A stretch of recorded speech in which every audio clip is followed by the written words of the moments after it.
एक समय की बात है। एक राज्य में एक प्रतापी राजा राज करता था। एक दिन उसके दरबार में एक विदेशी अंगतुंग आया और उसने राजा को एक सुंदर सा पत्थर उपहार स्वरूप प्रदान किया।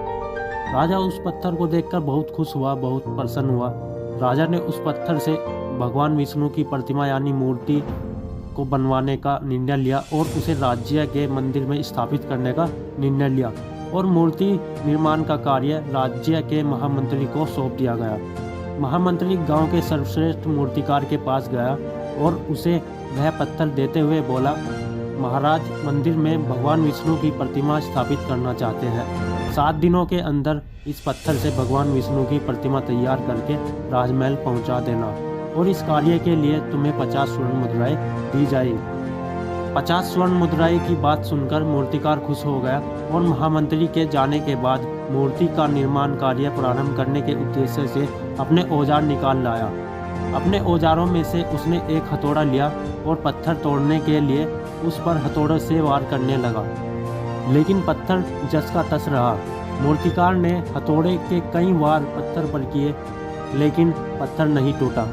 50 बार प्रयास करने के बावजूद भी मूर्तिकार ने अंतिम बार प्रयास करने के उद्देश्य से हथौड़ा उठाया, लेकिन यह सोचकर हथौड़े से वार करने से पहले ही उसने हथौड़ा खींच लिया कि जब 50 बार वार करने से पत्थर नहीं टूटा तो अब क्या टूटेगा। मूर्तिकार वह पत्थर लेकर वापस महामंत्री के पास गया और उसे यह कहकर वापस कर आया कि इस पत्थर को तोड़ना नामुमकिन है, इसलिए इससे भगवान विष्णु की प्रतिमा नहीं बन सकती। महामंत्री को राजा का आदेश हर स्थिति में पूरा करना था, इसलिए उसने भगवान विष्णु की प्रतिमा निर्माणित करने का कार्य गांव के एक साधारण से मूर्तिकार को सौंप दिया। पत्थर मूर्तिकार ने महामंत्री के सामने ही उस पर हथौड़े से प्रहार किया और वह पत्थर एक ही बार में टूट गया।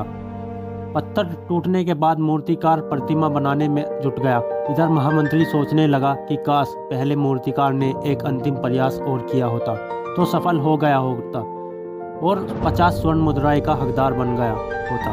मोरल ऑफ द स्टोरी, दोस्तों, हम भी अपने जीवन में ऐसी परिस्थितियों से दो चार होते रहते हैं। कई बार किसी कार्य को करने से पहले या किसी समस्या के सामने आने पर उसको दूर करने से पहले ही हमारा आत्मविश्वास डगमगाने लगता है और हम प्रयास किए बिना ही हार मान लेते हैं। कई बार हम 1-2 काम में फेल हो जाते हैं तो आगे प्रयास करना ही छोड़ देते हैं, जबकि हो सकता है कि कुछ प्रयास और करने पर कार्य पूरा हो जाता या समस्या का समाधान हो जाता।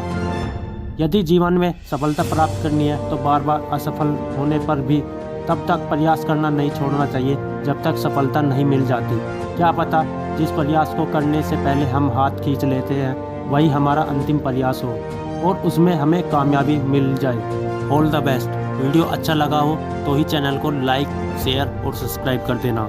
मैं हूं आपका दोस्त अमन सिंह। मिलते हैं आपको अगली वीडियो में।